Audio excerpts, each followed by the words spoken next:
hopefully you will find that interesting. So without further ado, let's introduce our dinner guests of honor. They'll let us know them, see them, they'll give us this rare gift, and we do want it. Mads Mikkelsen and Hugh Dancy, everyone.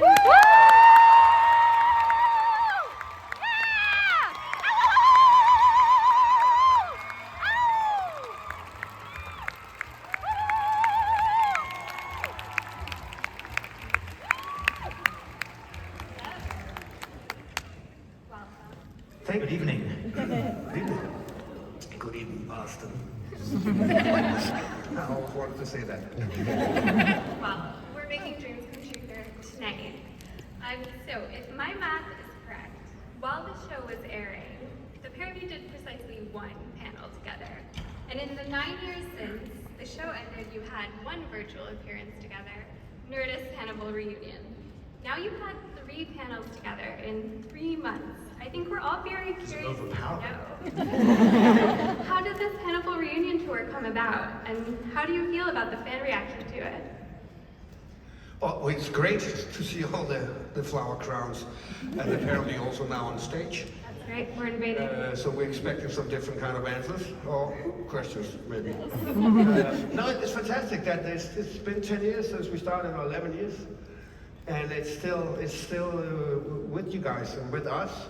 It's rarely a situation you do as an actor to have a certain film that will always chase you, but this show, for some reason, for a lot of good reasons, I understand, it's still around us, and we appreciate you guys being so solid fans.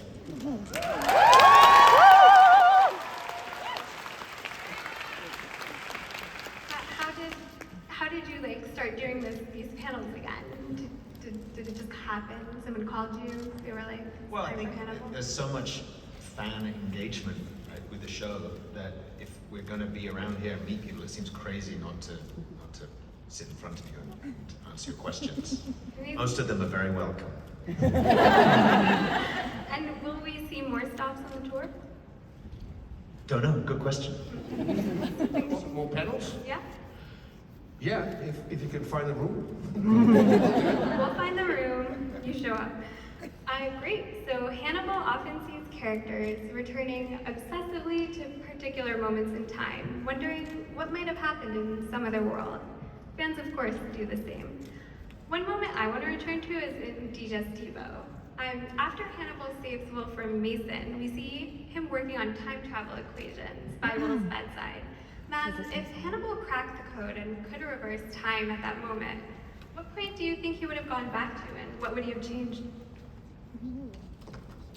I'm not sure that I, or Hannibal for that matter, is a big fan of changing history, because we do know that a small change here will be a gigantic change down the path, right? But I had this question quite a few times when I did the Indiana Jones film. Am I on? Normally I get a laugh there. I'm gonna say Indiana Jones, no. Yeah, where would I go back? And I was thinking about it a lot, and I wanted to go back and meet the PR people of Genghis Khan. Because one of the most ruthless bastards in history, but somehow they I don't know what they did, these PR people, but they succeeded in this generation of people finds him super fascinating and cool. You know. Well, most of them are related to him. Oh my God! Quite a few, yeah. But there's something fascinating about them.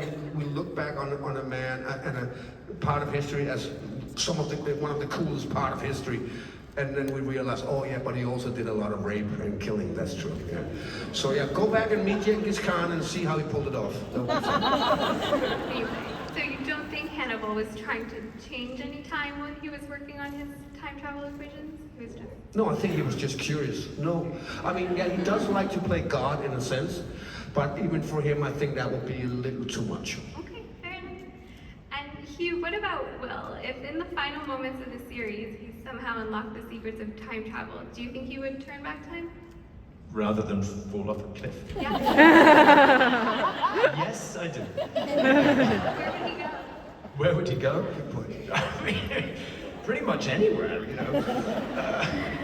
But I don't think he. I think like Maz, I don't think he's interested in that as a concept.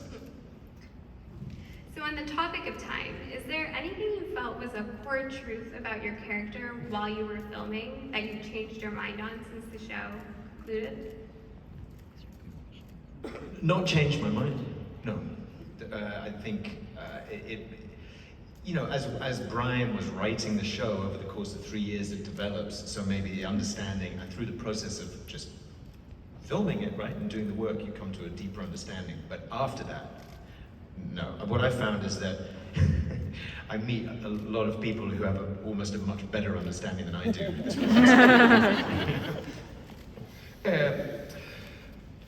It's interesting because I think both you and I, or Will Graham and Hannibal, they were characters that normally when you do a character in a film, you will often bump into a situation where the actor will say, no, my character can't do that, or my character wouldn't do that. And that wasn't really the case, specifically for Hannibal, because he could do anything the writer wanted him. Because if he had an agenda, he would just use any means to get there, right? And later on in the process, it turned out that you got fairly surprised with what your character could do as well. So it was a unique experience for an actor to be wearing the shoes of two people who were basically as open as a book. That's true. We love Will and Hannibal for that. So Hugh, 7 years ago now, at a convention in London, you shared that Will didn't associate the idea of love with Hannibal until Bedelia brought it up to him. And you told me that while Will came to know Hannibal was in love with him, Will was not himself driven by being in love with Hannibal during the season 3 finale. Do you still find that to be true? Yes, I do. So given that Brian has said the series is on a true continuing to explore Hannibal and Will's love story and intimacy, should there be a season 4, what do you think it would take for Will to fall in love with Hannibal? Oh. 7 seasons? I don't know. I don't with you. I don't think that's the conscious thought process going on. But unconsciously. I think Will's coming to terms with something within himself primarily, right? Mm-hmm. Okay. And Mads, when do you think Hannibal stopped seeing Will as a fascinating experiment and started seeing him as a fascinating experiment and also a life partner? I can't imagine Hannibal ever using the phrase. It depends on how long that life is, right? I know that we're not here to disappoint any of you guys, but it's not the first thing that is or the most important thing in their relationship. There's a mutual fascination, and they see each other for who they are. And yes, we can equate that to love or platonic love or anything, but primarily they are cat and mouse, and they keep changing who's the cat and who's the mouse, and that's the fascination they have of each other as well.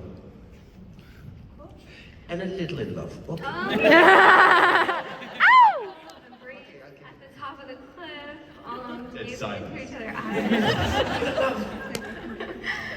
Let's put aside Brian's vision of Brian Fuller, everyone, for a moment. If Hannibal and Will got to design their ideal next season, what would they each want to happen after the fall? Bounce.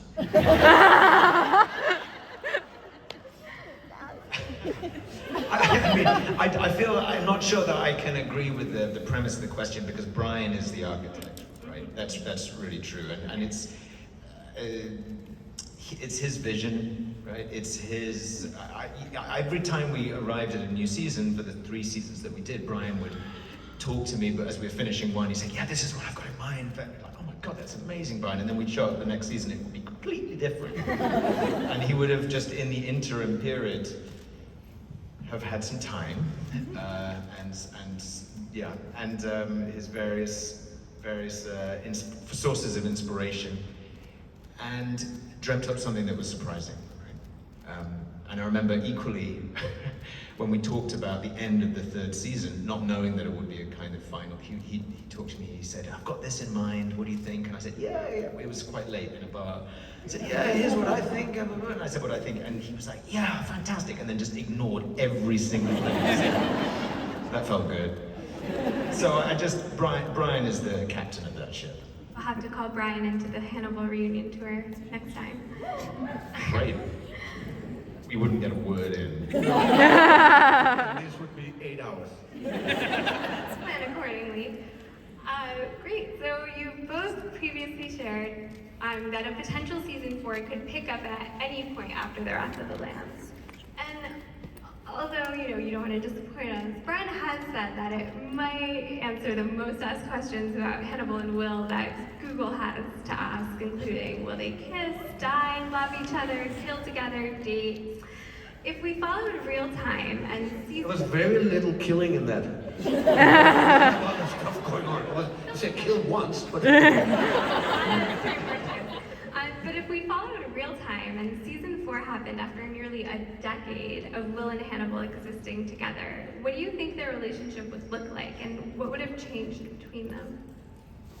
I think it would be boring to see them a decade later. I'm fine with a couple of years. Obviously, they have to heal after the fall.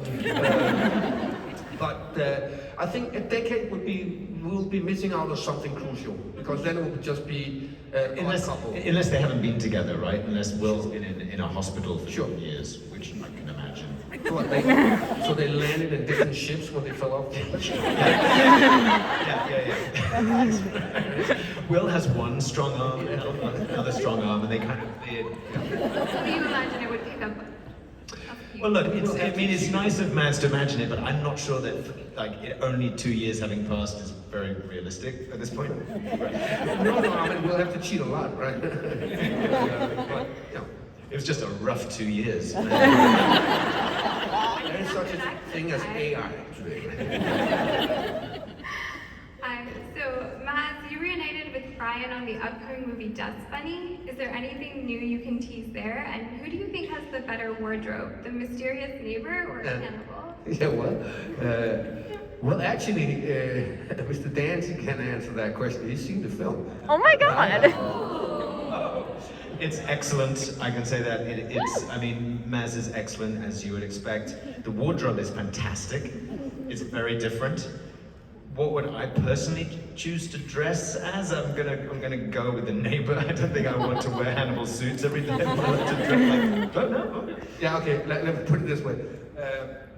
When I read this story in the beginning, you can read it two ways. It's a little lifted, you can read it like that, or you can read it a lot lifted from the reality of the world. I read it a little lifted. So every time I saw the costumes he had planned, I was like, what? Who is this man? You told me he was, okay, I can't tell you what he is, but it's like, but he can't be wearing that or that. It's like, and then eventually I figured out, okay, it's very lifted. I'm not gonna ask a question about the wardrobe again. There is a slight sense that you're like, wait, that's Brian. Oh no, that's Matt. Oh, sorry. I would go with Hannibal. I love what Hannibal was wearing. Yeah. There you go. So if Will and Hannibal had to choose a last meal, what would it be?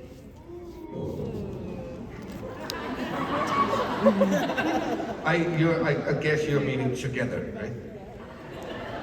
Or separately. I mean, if Will is that last meal, that's acceptable.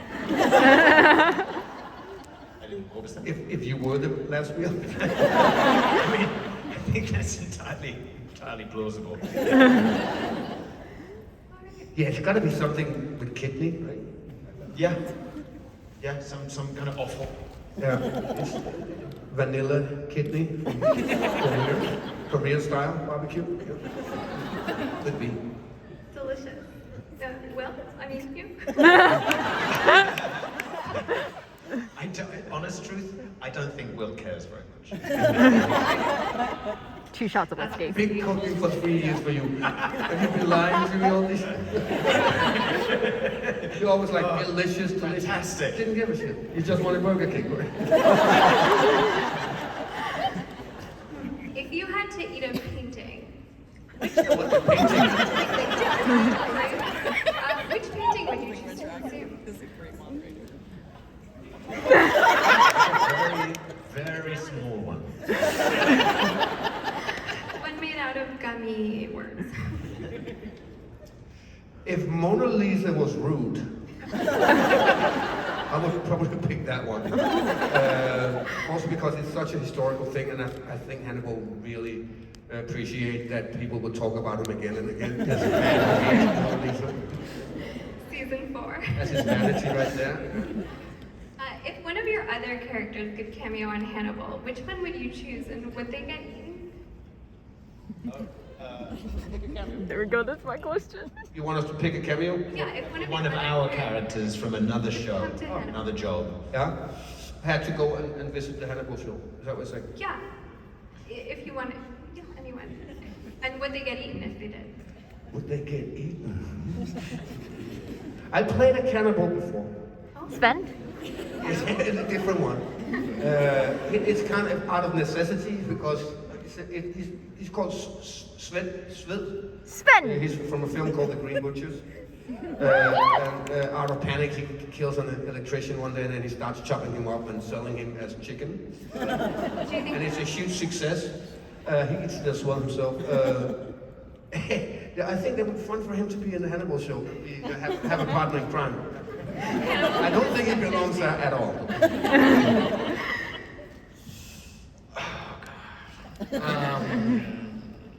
I played kind of an aspiring cult leader at one point. Yeah, cow! He would be, I don't think he would last a second. No.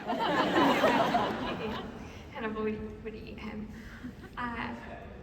Mads, what would Hannibal have said to Will's wife Molly if he met her? Yeah! Hot topic. Ooh, the Hannibal face gorgeous. I forget what we said. I mean, he would be curious of. Congratulations. Yeah. He would probably be curious of who was proposing to who. And he would probably also eventually, while Will was listening, he would probably tell her that he would love to have her for dinner. And Hugh, how do you think Will described Hannibal to her? My therapist? And I can't talk about it anymore. What happens in that Here. room?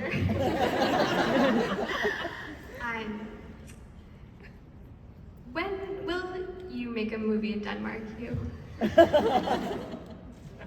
I like the sense of inevitability. I mean, really, I think it's a mess.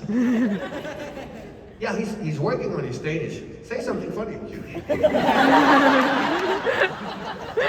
You've been out? Yeah, I love it. Yeah, don't know. Would love to. I've never visited. So let's start there. Okay, I hope so. That's how close we are. That's a callback to your first panel together at the Paley Center in 2014. And you said that Matt is always saying you should make a movie together in Denmark. It's true. I'm sure he said together. But did I say that? Fact Yes. check. It's coming back to me. Hoping. It's 10 years ago. Yeah. But let's do it then. Let's make it. We're doing it.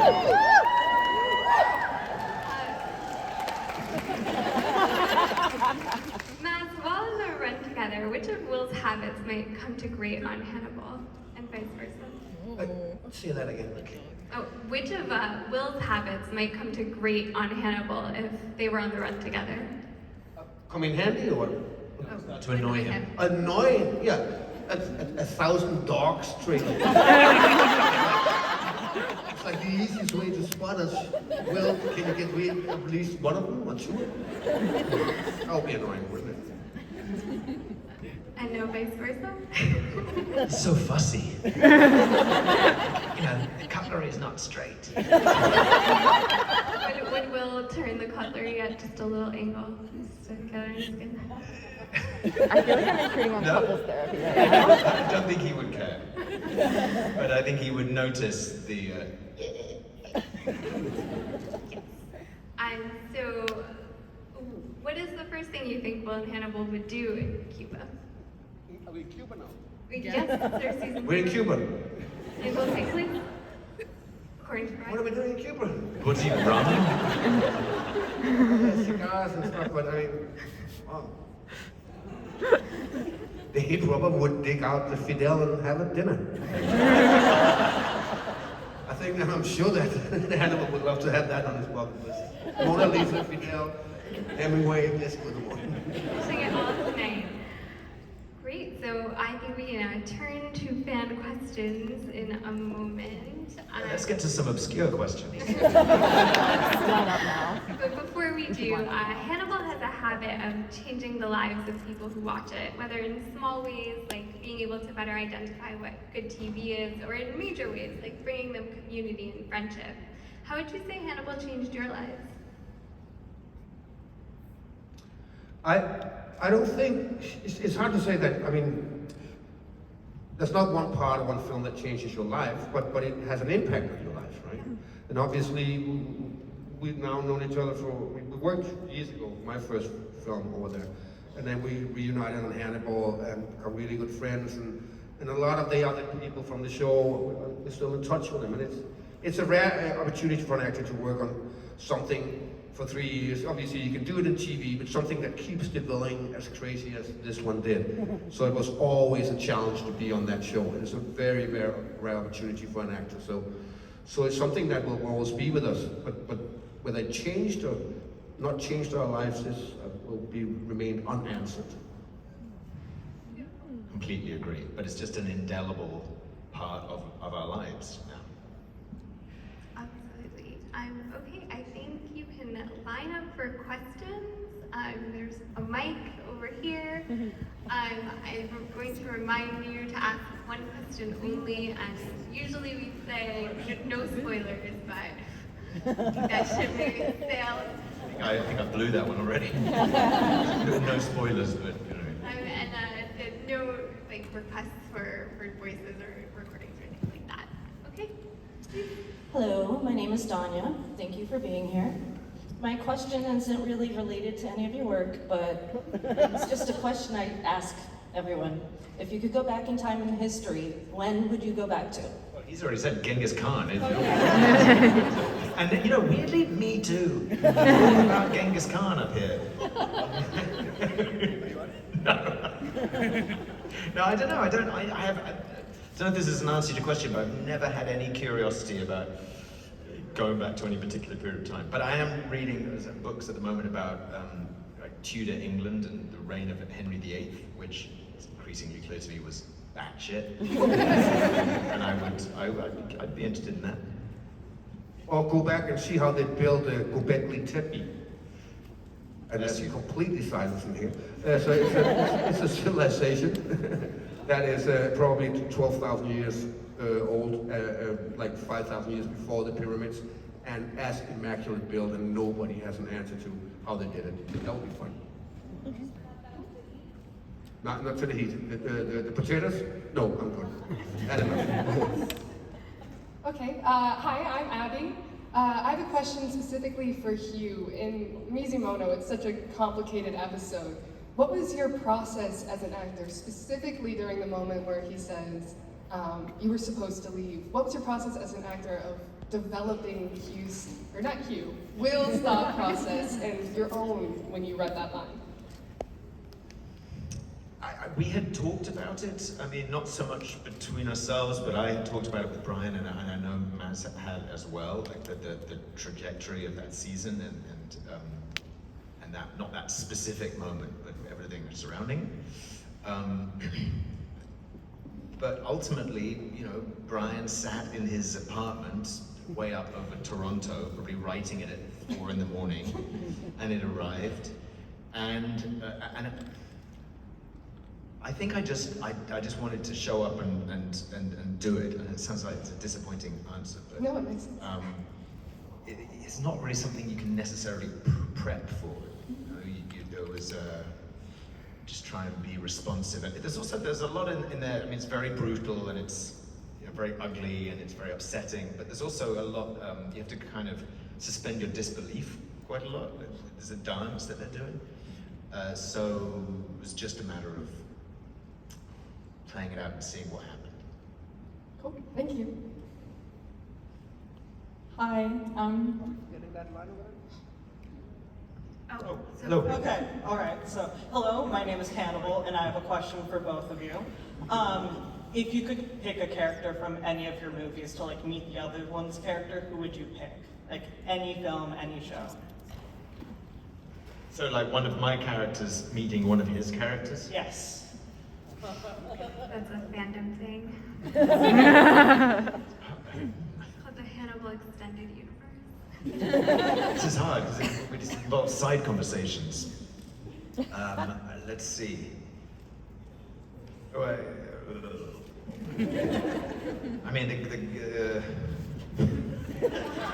I think actually the character I did in Indiana Jones, Dr. Fuller, who is working with time travel, will come in handy for Will Graham to meet.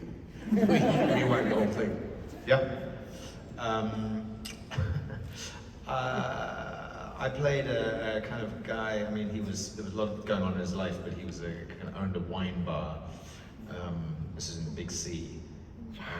The fact that he owned a wine bar was the least significant thing about it. But he could have met. I feel like he could have met Maz's other cannibal. Sven. Beautiful. Okay, let's do one more from the side, even it out. We'll go back. Hey guys, Stephen again. I wanted to say first off, thank you for being so sweet to all of us. Is asking two questions abusing my power on this Yes. microphone? Sorry, what was that? If asking, well, you did ask just one question, but you get one more. I did. All right, first one for Mads. I'm a big fan of Hideo Kojima, and obviously you and Death Stranding. I've not only keeping up with his video games, but also keeping up with his Twitter and Instagram. It's no secret he has a bit of Mads fever, and you guys have a bit of a bromance. I was wondering what's it like hanging out with him, and do you guys talk often? I've been to Japan a few times, and I always meet him when I'm there. And he has been in Europe a couple of times where I also meet him. He's very active on Twitter. I am not existing on Twitter, and he's lazy. So yeah, I think it's just part of his life. He's treating that whole social media thing as if he's a teenager. He's aware of how successful it is for him to get his message out and talk about his things. So in many ways he's like a 17-year-old boy, but he's an amazing guy and absolutely a genius within the world of gaming. Awesome. And one final thing for both of you guys. It's no secret. It's very obvious you guys have been aging finer than wine. What's your secret? Ironically, wine. And the occasional beer. Just one. Thank you guys. Hi, I'm Selena. Thank you guys for coming. I just want to know, this doesn't necessarily have to be Hannibal related, but do you ever get nervous when you're doing a job? And if you do, what is your way to overcome that and to trust your intuition that you're doing, like you're on the right track? Good question. I always, at the beginning of any job, there's a sense that you haven't, even if you know you love the script, you understand what you want to do at the very beginning. For me, there's a feeling of you haven't put down enough to have your sense of context yet, so it can feel a little unmoored. It just takes a few days, and it took me a long time to realize that it was always going to feel like that for me, and maybe if it ever stopped feeling like that, that would be a problem, even though it's not a lovely feeling. So now I think I'm probably a bit better at riding through that and knowing that it will ease off. Yeah, I mean, be nervous is fine to a certain level, obviously, when it becomes completely strangling you. This is a place where nobody wants to be. And I think we've all been in that strangling situation, and I have no really super good advice for that. Everybody tackles it their own way and figure out how to get around it, or maybe just go into it or whatever. But it does happen once in a while. I remember, for instance, in Hannibal, I had an Italian poem I had to do all of a sudden. Of course, something Brian came up with a couple of days before. Like, And play the harpsichord. and at the same time, and be super charming in front of 200 people, right? You get a little nervous in that situation because quite a few of those people in the room were Italian. But I mean, it's dive in there, work as hard as you can, be as prepared as you can. So that will take some of the nerves off. Thank you so much. Back to that side. Hi, my name is Sophia. I have kind of a very specific question for the both of you guys regarding the last episode of Hannibal, Wrath of the Lamb.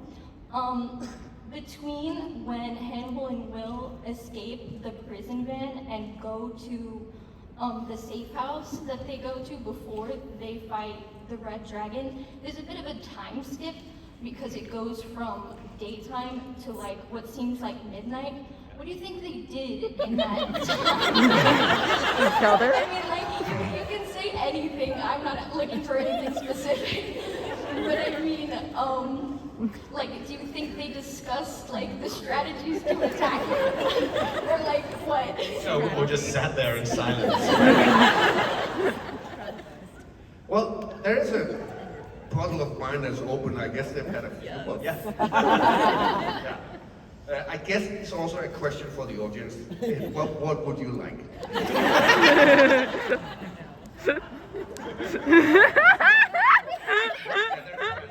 I think they've been, as you can tell, they're showered, drank a little wine. They're getting ready for the big band. Right? It's up to interpretation, I guess. Feels like it. We're here.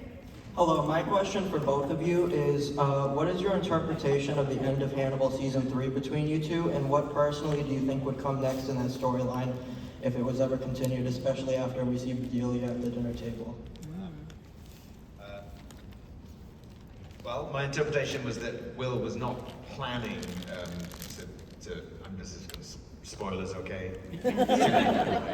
So there's not planning to push them off the cliff. So that's a kind of an immediate response to the revelation that he's just had about himself, right? And about the thing that Hannibal has been pushing him to see and accept. And he does see it, and he accepts it, and the terrifying thing is that it's wonderful. So off they go. And then was what happens next? Yeah, about Bedelia, when we see that cliffhanger ending of her foot is getting is chopped off. Yeah, and who did it? I mean, who could... I don't know. I'm not sure. I honestly think that's one of those things that Brian... I know this is, you're asking what we think, but I think Brian wrote that, and then he would have sat between that and hypothetical fourth season, and he would have thought, what the hell am I going to do? Bedelia's foot. So we'll never know. I think that the leg thing, I mean, I think it's just, Hannibal's just giving her a reminder that he hasn't left her. He will be back. I think that those are the little things that Brian keeps ripping everywhere. And then if it seems impossible to get out of whatever he's been writing, he will find a way for us to sit at a dinner table and have a polite tone in the room. And that's fascinating and interesting. Actually, I had a question off that.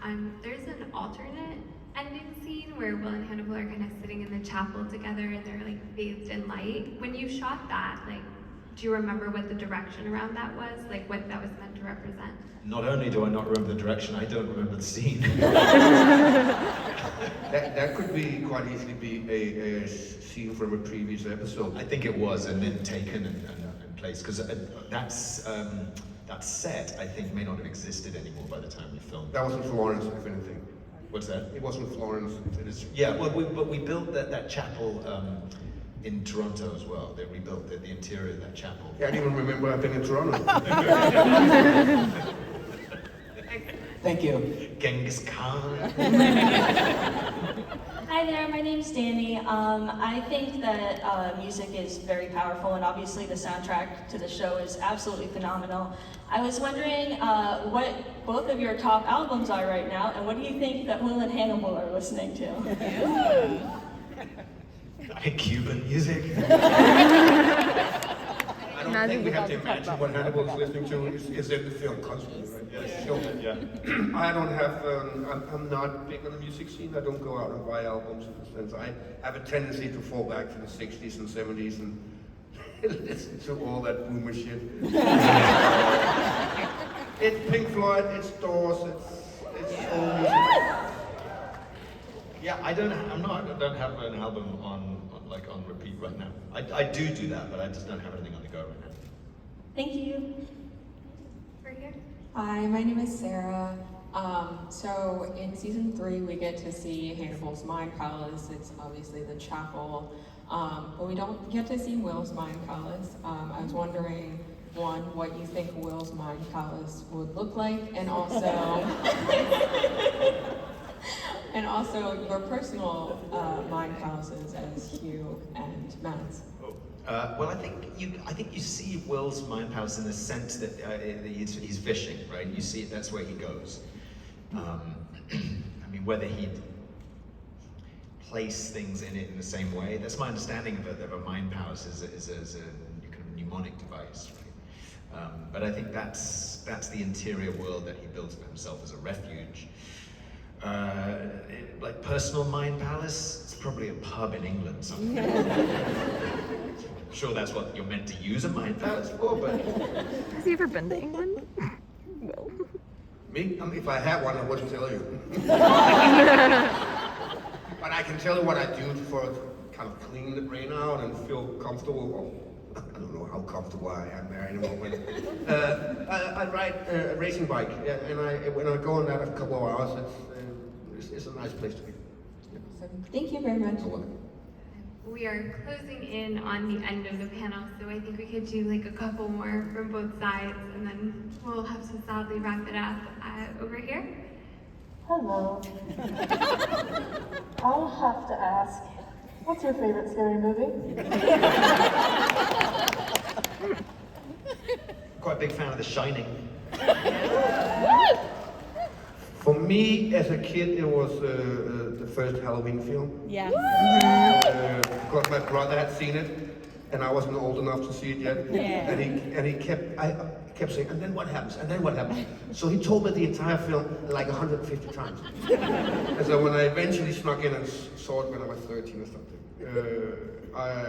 I was still scared to shit. I knew everything was happening. So yeah, so Halloween 1 was my favorite for that reason. Thank you.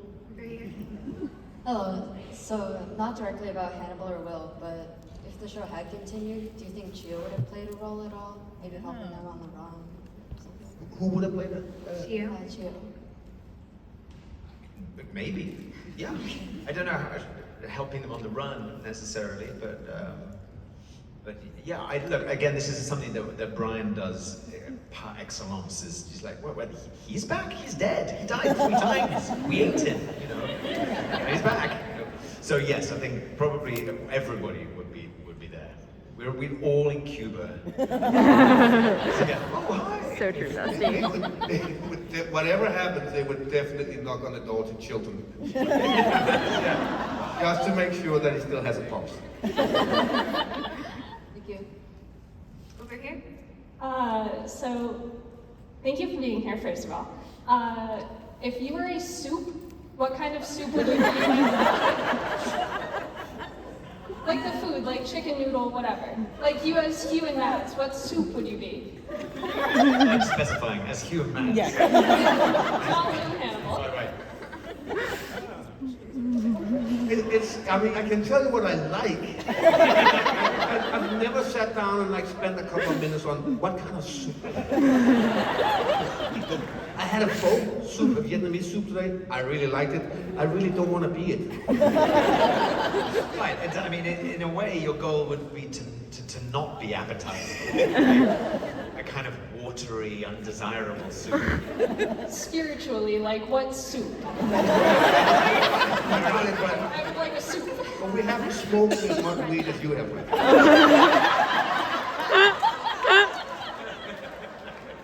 Thank you. Thank you.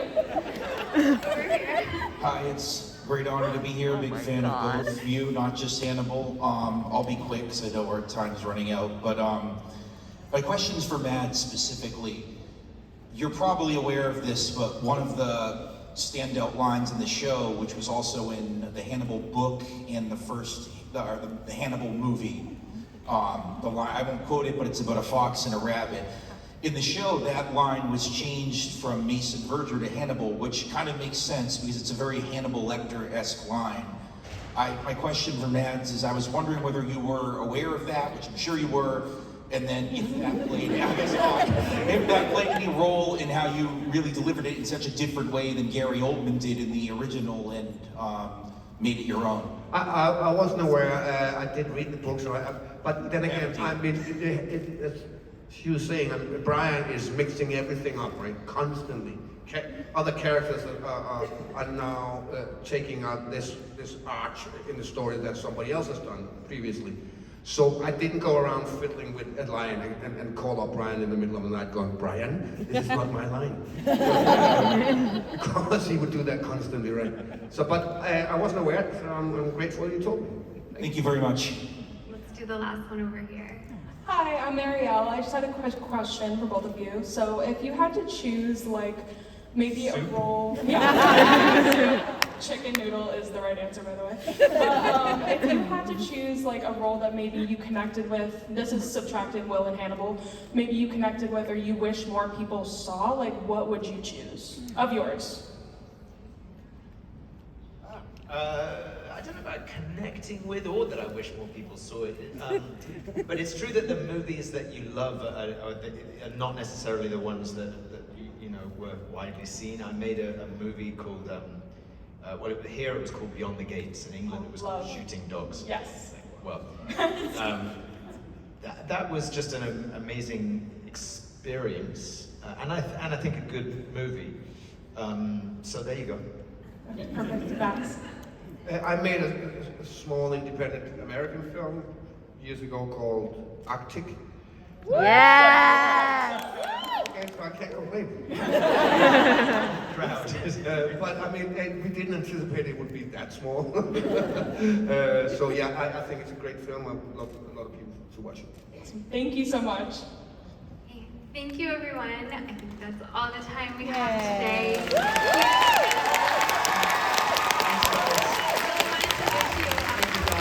Oh, thank you.